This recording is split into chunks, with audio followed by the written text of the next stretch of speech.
Billionaire psycho ಭಾಗ 15. ನಿಖಿಲ್ ಮಗನೇ, ಕೊನೆಗೂ ನೀನು ಇಲ್ಲಿಗೆ ಬಂದ್ಯಾ ಅಂತ ವೃದ್ಧ ಮಹಿಳೆ ಮುಖದಲ್ಲಿ ಮಾತೃತ್ವದ ನಗು ಬೀರುತ್ತಾ ಪ್ರೀತಿಯಿಂದ ಕೇಳಿದ್ರು. ಹಲೋ ಆಂಟಿ ಎನ್ನುತ್ತಾ ನಿಖಿಲ್ ಅವರ ಕಾಲಿಗೆ ಬಿದ್ದು ಆಶೀರ್ವಾದ ಪಡ್ಕೊಳ್ತಾನೆ. ನಂತರ ಪಕ್ಕದಲ್ಲೇ ನಿಂತಿದ್ದ ಹೆಂಡತಿಯನ್ನು ನೋಡಿ, ಭೂಮಿಕಾ, ಆಂಟಿಯನ್ನು ಭೇಟಿ ಮಾಡು, ಇವರು ನಳಿನಿ ಕಾಕು ಅಂತ, ಈ ಅನಾಥಾಶ್ರಮದ ಸಂಪೂರ್ಣ ನಿರ್ದೇಶಕಿ. ನನ್ನ ತಾಯಿ ಬದುಕಿದ್ದಾಗ ಇವರನ್ನು ಸ್ವತಃ ಅಕ್ಕನಿಗಿಂತಲೂ ಹೆಚ್ಚಾಗಿ ಗೌರವಿಸ್ತಾ ಇದ್ರು.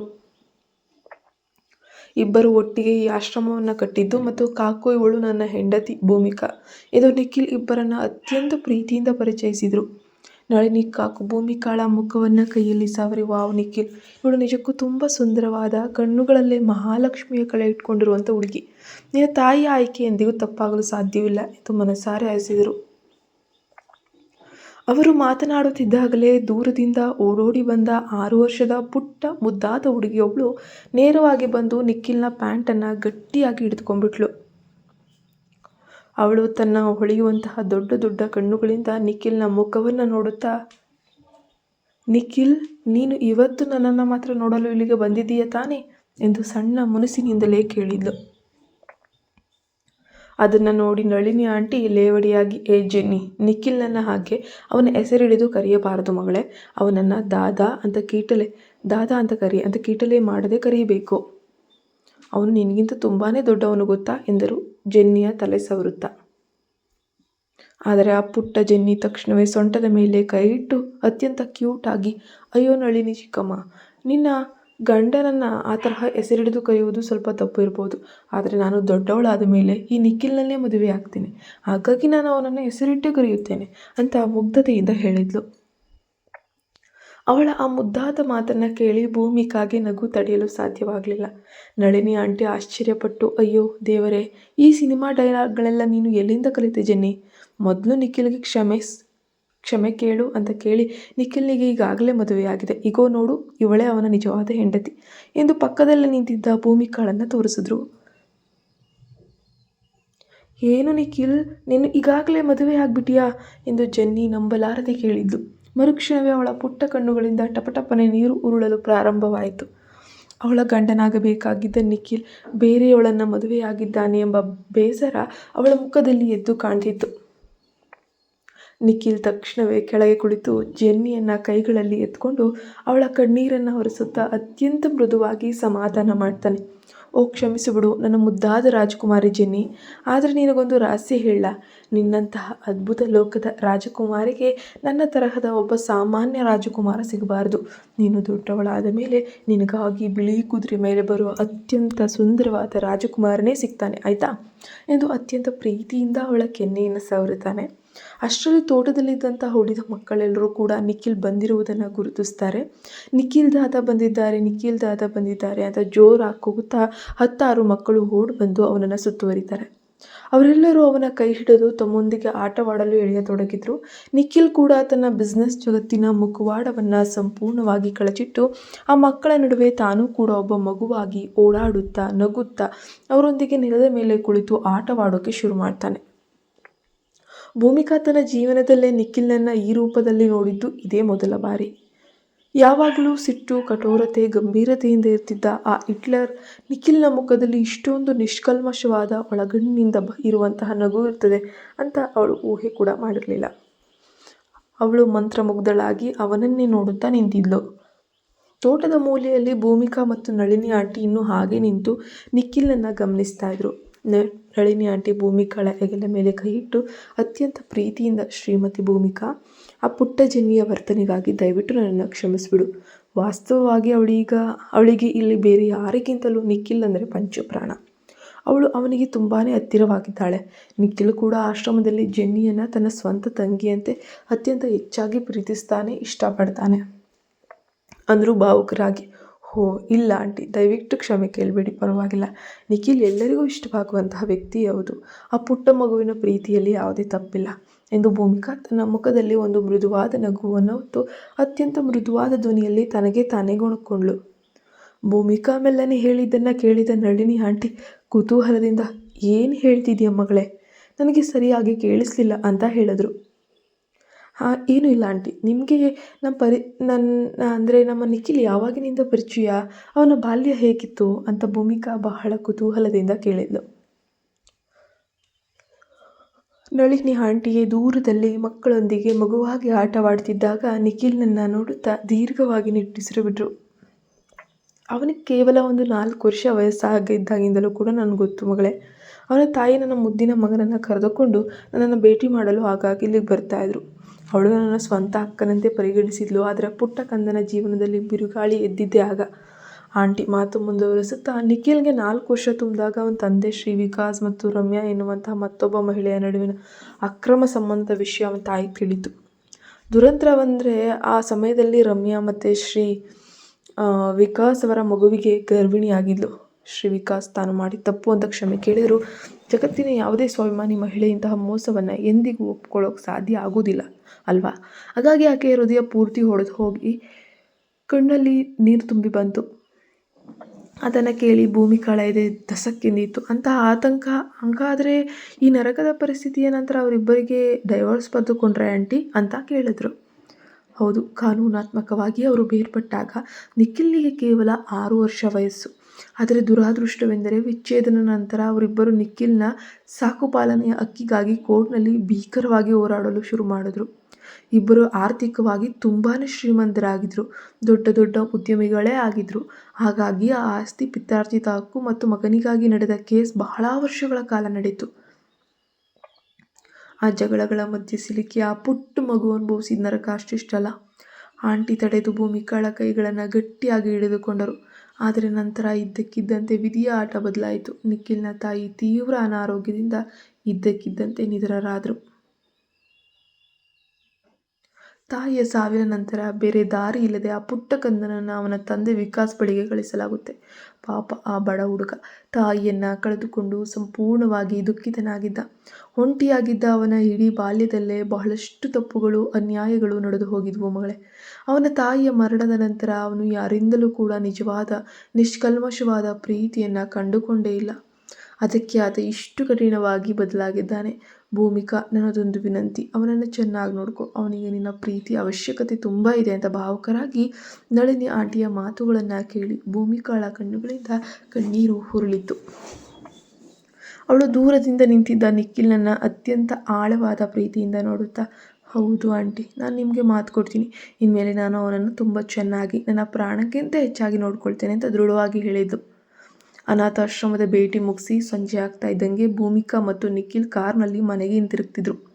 ನಿಖಿಲ್ ಎಂದಿನಂತೆ ಶಾಂತವಾಗಿ ಸ್ಟೇರಿಂಗ್ ಹಿಡಿದು ಕಾರ್ ಚಲಾಯಿಸ್ತಿದ್ದ. ಆದರೆ ಭೂಮಿಕಾ ಮಾತ್ರ ಅವನ ಮುಖವನ್ನೇ ನೋಡುತ್ತಾ ಅವನ ಬಾಲ್ಯದ ನೋವನ್ನು ನೆನೆದು ಮನಸ್ಸಿನಲ್ಲೇ ಕೊರಗ್ತಾ ಇದ್ಲು. ನಿಶಬ್ದವನ್ನು ಮುರಿಯುತ್ತಾ, ನಿಖಿಲ್, ಭೂಮಿಕಾ, ಇವತ್ತು ಮಧ್ಯಾಹ್ನ ಶ್ರೀ ಕಾಸ್ಬೆ ಅವರು ನನಗೆ ಕರೆ ಮಾಡಿದರು ಆ್ಯಂಡ್ ಅವರು ನನ್ನ ಹೊಸ ಮೆಗಾ ಪ್ರಾಜೆಕ್ಟ್ ದೊಡ್ಡ ಮೊತ್ತದ ಹೂಡಿಕೆ ಮಾಡಲು ತುಂಬಾ ಆಸಕ್ತಿ ಹೊಂದಿರುವಂತೆ ತೋರ್ತಿದೆ. ಇದೆಲ್ಲ ಸಾಧ್ಯವಾಗಿದ್ದು ನಿನ್ನಿಂದಾನೇ. ಥ್ಯಾಂಕ್ ಯು ಸೋ ಮಚ್ ಅಂದನು ಗಾಡಿಯನ್ನು ಓಡಿಸುತ್ತಾ. ಭೂಮಿಕಾ ಲೇಸಾಗಿ ನಗುತ್ತಾ, ಅಯ್ಯೋ, ಅದರಲ್ಲಿ ನನ್ನದು ಏನಿಲ್ಲ ಬಿಡು ನಿಖಿಲ್, ನಾನು ಏನೂ ಮಾಡಿಲ್ಲ. ನಿಮ್ಮ ಪರಿಶ್ರಮಕ್ಕೆ ಸಿಕ್ಕ ಫಲ ಇದು. ಹೇಗಾದರೂ ಇಷ್ಟೊಂದು ದೊಡ್ಡ ಪ್ರಾಜೆಕ್ಟ್ ಸಿಕ್ಕಿದ್ದಕ್ಕೆ ನನ್ನ ಕಡೆಯಿಂದ ನಿಮಗೆ ತುಂಬು ಹೃದಯದ ಅಭಿನಂದನೆಗಳು ಅಂದ್ಲು ಅತ್ಯಂತ ಮುದ್ದಾಗಿ. ನಿಖಿಲ್ ತನ್ನ ಗಂಭೀರ ಧ್ವನಿಯಲ್ಲೇ ಹಾಂ ಎಂದು ಸಣ್ಣದಾಗಿ ಗರ್ಜಿಸ್ತಾನೆ. ಆದರೆ ಅವನ ಗರ್ಜನೆಯ ಹಿಂದೆ ಈಗ ಭೂಮಿಕಾಗೆ ಒಂದು ಮುದ್ದಾದ ಮಗು ಕಾಣಿಸ್ತಾ ಇತ್ತು. ಕಾರ್ನಲ್ಲಿ ಹೋಗುತ್ತಿರುವಾಗ ಆ ಮೌನವನ್ನು ಮುರಿಯುತ್ತಾ ಭೂಮಿಕಾ ಅತ್ಯಂತ ಮೃದುವಾಗಿ, ನಿಖಿಲ್, ನಿಮಗೆ ಮಕ್ಕಳಂದರೆ ತುಂಬಾ ಇಷ್ಟ ಅಂತ ಕಾಣುತ್ತಲ್ವಾ? ಇವತ್ತು ಆಶ್ರಮದಲ್ಲಿ ನಿಮ್ಮನ್ನು ಆ ರೂಪದಲ್ಲೇ ನೋಡಿ ನನಗೆ ತುಂಬ ಖುಷಿಯಾಯಿತು ಅಂತ ಕೇಳಿದ್ಲು. ನಿಖಿಲ್ ಸ್ಟೀರಿಂಗ್ ಹಿಡಿದ ಕೈಗಳನ್ನು ಮತ್ತಷ್ಟು ಬಿಗಿಗೊಳಿಸುತ್ತಾ ಗಂಭೀರವಾಗಿ ಹೇಳ್ತಾನೆ, ಹೌದು ಭೂಮಿಕಾ, ಯಾಕಂದರೆ ಈ ಪ್ರಪಂಚದಲ್ಲಿ ಕೇವಲ ಮಕ್ಕಳು ಮಾತ್ರ ಅತ್ಯಂತ ಮುಗ್ಧರು. ಅವರಿಗೆ ಸುಳ್ಳು ಹೇಳೋಕ್ಕೆ ಬರೋದಿಲ್ಲ. ಅವರ ಮನಸ್ಸಿನಲ್ಲಿ ಯಾವುದೇ ರೀತಿಯ ದುರಾಸೆ ಅಥವಾ ಮೋಸ ಇರೋದಿಲ್ಲ. ಹಾಗಾಗಿ ಆ ಸ್ವಾರ್ಥ ಜಗತ್ತಿನಲ್ಲಿ ಮಕ್ಕಳನ್ನು ದ್ವೇಷಿಸಲು ಯಾವುದೇ ಕಾರಣವೇ ಇಲ್ಲ ನೋಡು. ಅವನ ಆ ಭಾವುಕ ಮಾತುಗಳನ್ನು ಕೇಳಿದ ಭೂಮಿಕಾಳ ಮನಸ್ಸಿನಲ್ಲಿ ನಳಿನಿ ಆಂಟಿ ಹೇಳಿದ ಬಾಲ್ಯದ ಕಥೆ ನೆನಪಾಗೋಯ್ತು. ಅವಳು ತಕ್ಷಣವೇ, ನಿಖಿಲ್, ನಿಮ್ಮ ಈ ಗುಣಗಳು ನೋಡಿದರೆ ನಿಮ್ಮ ಮುಂದೆ ಒಂದು ನಿಜಕ್ಕೂ ಒಬ್ಬ ಅತ್ಯಂತ ಅದ್ಭುತವಾದ ಒಳ್ಳೆಯ ತಂದೆಯಾಗಬೇಕಿತ್ತು ಅಂತ ನನಗನ್ನಿಸ್ತದೆ ಅಂದ್ಲು ಅಪಾರ ಕಾಳಜಿಯಿಂದ. ಭೂಮಿಕಾ ಆಡಿದ ಆ ಒಂದು ಮಾತು ನಿಖಿಲ್ನ ಇಡೀ ದೇಹದಲ್ಲಿ ಆಘಾತದ ಸಣ್ಣ ಮಿಂಚನ್ನು ಹಾರಿಸಿತು. ತಂದೆ ಎನ್ನುವ ಆ ಪದ ಅವನಿಗೆ ನನ್ನ ತಂದೆ ವಿಕಾಸ್ ರಾಜೆ ನೀಡಿದಂತಹ ಬಾಲ್ಯದ ಕಹಿ ನೆನಪುಗಳನ್ನು, ಆ ಕಣ್ಣೀರ ದಿನಗಳನ್ನು ಕಣ್ಣೆದುರು ತಂದು ನಿಲ್ಲಿಸಿತು. ಆತ ತೀವ್ರ ಆಘಾತಕ್ಕೊಳಗಾಗಿ ತಕ್ಷಣವೇ ಮಾತು ನಿಲ್ಲಿಸ್ತಾನೆ. ಕಾರಿನ ವೇಗವನ್ನು ಹೆಚ್ಚಿಸುತ್ತಾ ಆತ ಗಾಡಿಯ ಕಿಟಕಿಯಿಂದ ಹೊರಗೆ ಶೂನ್ಯವಾಗಿ ನೋಡುತ್ತಿದ್ದ. ಭೂಮಿಕಾಳತ್ತ ತನ್ನ ತೀಕ್ಷ್ಣವಾದ ಕಣ್ಣುಗಳನ್ನು ಹಾಯಿಸಿದ. ಅಲ್ಲಿಂದ ಮುಂದೆ ಇಬ್ಬರ ನಡುವೆ ಕಲ್ಲು ಮೌನ ಆವರಿಸಿತು. ಯಾರೂ ಒಂದು ಸಣ್ಣ ಮಾತನ್ನೂ ಆಡಲಿಲ್ಲ. ಮನೆ ತಲುಪಿದ ತಕ್ಷಣ ಇಬ್ಬರು ಮೌನವಾಗಿಯೇ ತಮ್ಮ ಕೋಣೆಗೆ ಹೋದ್ರು. ಕೆಲವೇ ದಿನಗಳಲ್ಲಿ ನಿಖಿಲ್ನ ತಂದೆಯಾದ ಉದ್ಯಮಿ ಶ್ರೀ ವಿಕಾಸ್ ರಾಜೆ ಅವರ ಹುಟ್ಟುಹಬ್ಬದ ದಿನ ಹತ್ತಿರ ಬರುತ್ತೆ. ಅದಕ್ಕಾಗಿ ಅವರು ನಗರದ ಅತ್ಯಂತ ಪ್ರತಿಷ್ಠಿತ ಹೋಟೆಲ್ನಲ್ಲಿ ಭಾರಿ ದೊಡ್ಡ ಪಾರ್ಟಿಯೊಂದನ್ನು ಆಯೋಜಿಸಲಾಗಿತ್ತು. ನಿಖಿಲ್ಗೆ ತನ್ನ ತಂದೆಯ ಮುಖ ನೋಡುವುದಾಗಲಿ ಆ ಪಾರ್ಟಿಗೆ ಹೋಗುವುದಾಗಲಿ ಕಿಂಚಿತ್ತೂ ಇಷ್ಟ ಇಲ್ಲ. ಆದರೆ ಭೂಮಿಕಾ ಕುಟುಂಬದ ಕಾರ್ಯಕ್ರಮಕ್ಕೆ ಹೋಗುತ್ತಿರುವುದರಿಂದ ಹೆಂಡತಿಯ ಮೇಲಿನ ಗೌರವಕ್ಕಾಗಿ ಆತ ಕೊನೆಗೂ ಅವಳ ಜೊತೆ ಬರಲು ಒಪ್ಪಿಕೊಳ್ಳೇಬೇಕಾಗುತ್ತೆ. ಇನ್ನು ಈ ಭವ್ಯ ಕಾರ್ಯಕ್ರಮಕ್ಕೆ ನಿಖಿಲ್ನ ಆಪ್ತ ಗೆಳೆಯ ಡಾಕ್ಟರ್ ಆರ್ಯನ್ಗೂ ಕೂಡ ವಿಶೇಷವಾದ ಆಹ್ವಾನ ಕಳಿಸಲಾಗಿತ್ತು. ಅವತ್ತು ಪಾರ್ಟಿಯ ದಿನ.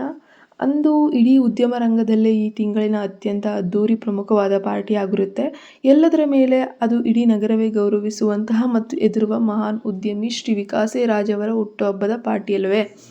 ಅವತ್ತು ರಾತ್ರಿ ಆ ಪಾರ್ಟಿ ಹಾಲ್ನಲ್ಲಿ ನಾಡಿನ ಹೆಸರಾಂತ ಉದ್ಯಮಿಗಳು, ಚಿತ್ರರಂಗದ ಸ್ಟಾರ್ ನಟ ನಟಿಯರು, ಮಾಧ್ಯಮದ ಪ್ರಮುಖರು, ಅನೇಕ ಪ್ರಭಾವಿ ರಾಜಕಾರಣಿಗಳು ಒಟ್ಟಾಗಿ ಸೇರಿದರು.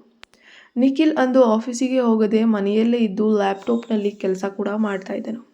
ಪಾರ್ಟಿ ಸಂಜೆ ಸರಿಯಾಗಿ 7 ಗಂಟೆಗೆ ಶುರುವಾಗಬೇಕಾಗಿತ್ತು. ಹಾಗಾಗಿ ಭೂಮಿಕಾ ವಿಕಾಸ್ ರಾಜೆ ಅವರಿಗಾಗಿ ಒಂದು ಸುಂದರವಾದ ಉಡುಗೊರೆಯನ್ನು ಸಿದ್ಧಪಡಿಸಿ ತಾನು ಕೂಡ ಅತ್ಯಂತ ಆಕರ್ಷಕವಾಗಿ ಸಿದ್ಧಳಾದಳು. ಆದರೆ ನಿಖಿಲ್ಗೆ ಬಿಸ್ನೆಸ್ ಕೆಲಸಗಳು ತಡವಾದ ಕಾರಣ ಅವರಿಬ್ಬರು ಪಾರ್ಟಿ ಹಾಲ್ ತಲುಪುವಾಗ ತುಂಬಾ ಲೇಟ್ ಆಗಿತ್ತು. ಅಲ್ಲಿ ಭೂಮಿಕಾಳ ಪೋಷಕರು ಸಹ ಈಗಾಗಲೇ ಒಂದು ಪಾರ್ಟಿಯಲ್ಲಿದ್ದರು. ಇತ್ತ ವಿಕಾಸ್ ರಾಜೆ ಅವರು ಕೂಡ ಅತಿಥಿಗಳನ್ನು ಭೇಟಿ ಆಗ್ತಾ ಇದ್ದಾಗ ನಿಖಿಲ್ ಮತ್ತು ಭೂಮಿಕಾ ಒಟ್ಟೊಟ್ಟಿಗೆ ಒಳಗೆ ಬರುವುದನ್ನು ನೋಡಿದ್ರು. ತಡವಾಗಿ ಬಂದ ಮಗನನ್ನು ಕಂಡ ಅವರ ಮುಖದಲ್ಲಿ ಸಿಟ್ಟು ಆವರಿಸಿತು. ವಿಕಾಸ್ ರಾಜೆ ನಿಖಿಲ್ನ ಹತ್ತಿರ ಬಂದು ಎಲ್ಲರ ಎದುರೇ ತನ್ನ ಕರ್ಕಶ ಮತ್ತು ಕಠೋರ ಧ್ವನಿಯಲ್ಲಿ ಕೇಳಿದರು, ನಿಖಿಲ್, ಇಷ್ಟೊಂದು ತಡವಾಗಿ ಯಾಕೆ ಬಂದೆ? ಈ ರಾಜೆ ಕುಟುಂಬದ ಹಿರಿಯ ಮಗನಾಗಿ ಇಲ್ಲಿಗೆ ಬರುವ VIP ಅತಿಥಿಗಳನ್ನು ನೀನು ಮುಂದೆ ನಿಂತು ಸ್ವಾಗತಿಸಬೇಕು ಎನ್ನುವ ಕನಿಷ್ಠ ಜವಾಬ್ದಾರಿಯಾದರೂ ನಿನಗೆ ತಿಳಿದಿಲ್ವೇ ಎಂದು ಗದ್ದರಿಸಿದರು. ನಿಖಿಲ್ ತನ್ನ ತಂದೆಯ ಕಣ್ಣುಗಳನ್ನು ಅತ್ಯಂತ ತಣ್ಣಗೆ ನೋಡುತ್ತಾ ಯಾವುದೇ ಭಯವಿಲ್ಲದೆ ನೇರವಾಗಿ ಉತ್ತರಿಸ್ತಾನೆ, ಕ್ಷಮಿಸಿ ಮಿಸ್ಟರ್ ರಾಜೆ, ವಾಸ್ತವವಾಗಿ ಹೇಳಬೇಕಾದರೆ ನನಗೆ ಈ ಪಾರ್ಟಿಗೆ ಬರುವಂತಹ ಯಾವುದೇ ಇಷ್ಟ ಇರಲಿಲ್ಲ. ಕೇವಲ ಭೂಮಿಕಾಳಿಗಾಗಿ ಬಂದೆ ಅಷ್ಟೇ. ಹೀಗೆ ಎಲ್ಲರ ಎದುರು ತಂದೆಯ ಮುಖಕ್ಕೆ ಹೊಡೆದಂತೆ ಕಠೋರವಾಗಿ ಹೇಳಿ ನಿಖಿಲ್ ಅಲ್ಲಿಂದ ಸೀದಾ ಪಾರ್ಟಿ ಹಾಲ್ನ ಮೂಲೆಯಲ್ಲಿದ್ದ ಬಾರ್ ಕೌಂಟರ್ ಕಡೆಗೆ ಹೆಜ್ಜೆ ಹಾಕ್ತಾನೆ. ಅಲ್ಲಿ ಕುಳಿತು ಆತ ತೀವ್ರ ಸಿಟ್ಟಿನಿಂದ ಗ್ಲಾಸ್ಗೆ ಡ್ರಿಂಕ್ಸ್ ಸುರಿದುಕೊಂಡು ಸೇವಿಸೋಕೆ ಪ್ರಾರಂಭಿಸ್ತಾನೆ. ತಂದೆ ಮಗನ ನಡುವಿನ ಈ ವೋಲ್ಟೇಜ್ ಡ್ರಾಮಾವನ್ನು ನೋಡಿ ಭೂಮಿಕಾ ಮತ್ತು ಅಲ್ಲಿ ನೆರೆದಿದ್ದವರು ಒಂದು ಕ್ಷಣ ಸ್ತಬ್ಧರಾಗಿ ಅಲ್ಲೇ ನಿಂತು ಬಿಟ್ರು. ನಿಖಿಲ್ ಎಲ್ಲರ ಎದುರು ಅಷ್ಟು ಕಠೋರವಾಗಿ ಹೇಳಿ ಬಾರ್ ಕೌಂಟರ್ ಕಡೆ ಹೊರಟು ಹೋದಾಗ ಅಲ್ಲಿ ನೆರೆದಿದ್ದವರ ಮಧ್ಯೆ ಒಂದು ಕ್ಷಣ ತಳಮಳ ಸೃಷ್ಟಿಯಾಯಿತು. ಭೂಮಿಕಾ ತಕ್ಷಣ ಪರಿಸ್ಥಿತಿಯನ್ನು ನಿಭಾಯಿಸಲು ಮುಂದಾದಳು. ಅವಳು ವಿಕಾಸ್ ರಾಜೆ ಅವರ ಮುಂದೆ ಕೈ ಮುಗಿದು ಅತ್ಯಂತ ವಿನಯದಿಂದ, ಕ್ಷಮಿಸಿ ಮಾವ, ನಿಜ ಹೇಳಬೇಕಂದ್ರೆ ಇವತ್ತು ನಿಖಿಲ್ ಅವರಿಗೆ ಆಫೀಸ್ ಕೆಲಸದ ಒತ್ತಡದಿಂದಾಗಿ ತುಂಬಾ ಸುಸ್ತಾಗ್ಬಿಟ್ಟಿತ್ತು. ಅಷ್ಟಾಗಿ ಅವರಿಗೆ ಹುಷಾರು ಕೂಡ ಇಲ್ಲ. ಅದರಲ್ಲೂ ನಾನೇ ಪಾರ್ಟಿಗೆ ಸಿದ್ಧವಾಗಲು ತುಂಬಾ ಸಮಯ ತೆಗೆದುಕೊಂಡು ಬಿಟ್ಟೆ. ಹಾಗಾಗಿ ನಾವಿಬ್ಬರು ಬರಲು ತುಂಬ ತಡ ಆಗೋಯಿತು. ದಯವಿಟ್ಟು ತಪ್ಪಾಗಿ ತಿಳಿಯಬೇಡಿ ಎಂದು ಸುಳ್ಳನ್ನೇ ನಿಜದಂತೆ ವಿವರಿಸೋಕೆ ಶುರು ಮಾಡಿದ್ಲು.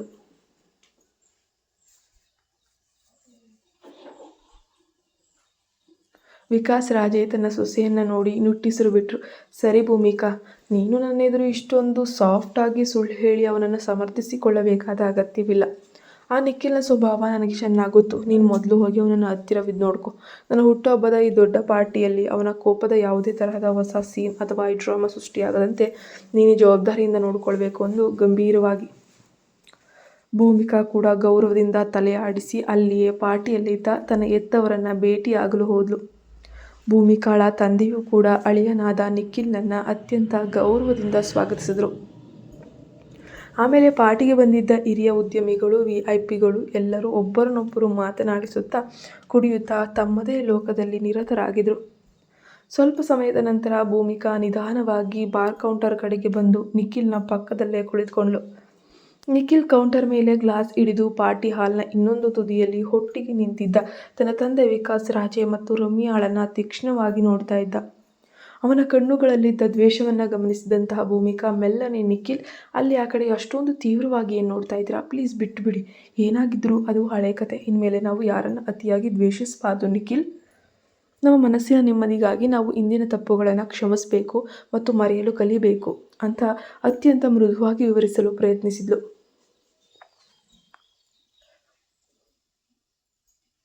ಭೂಮಿಕಾಳ ಆ ಮಾತನ್ನು ಕೇಳಿ ನಿಖಿಲ್ನ ಕೋಪ ನೂರ್ಮಡಿಯಾಯಿತು. ಆತ ತನ್ನ ಕೈಯಲ್ಲಿದ್ದ ಗ್ಲಾಸನ್ನು ಜೋರಾಗಿ ಕೆಳಗಿಟ್ಟು ಕೆಂಪಾಗಿದ್ದ ಕಣ್ಣುಗಳಿಂದ ಅವಳನ್ನು ನೋಡುತ್ತಾ ಅತ್ಯಂತ ತೀಕ್ಷ್ಣವಾದ ಧ್ವನಿಯಲ್ಲಿ ಹೇಳ್ತಾನೆ, ವಾವ್ ಭೂಮಿಕಾ, ಅಡ್ವೈಸ್ ಮಾಡುವುದು ತುಂಬಾ ಸುಲಭ ಅಲ್ವಾ?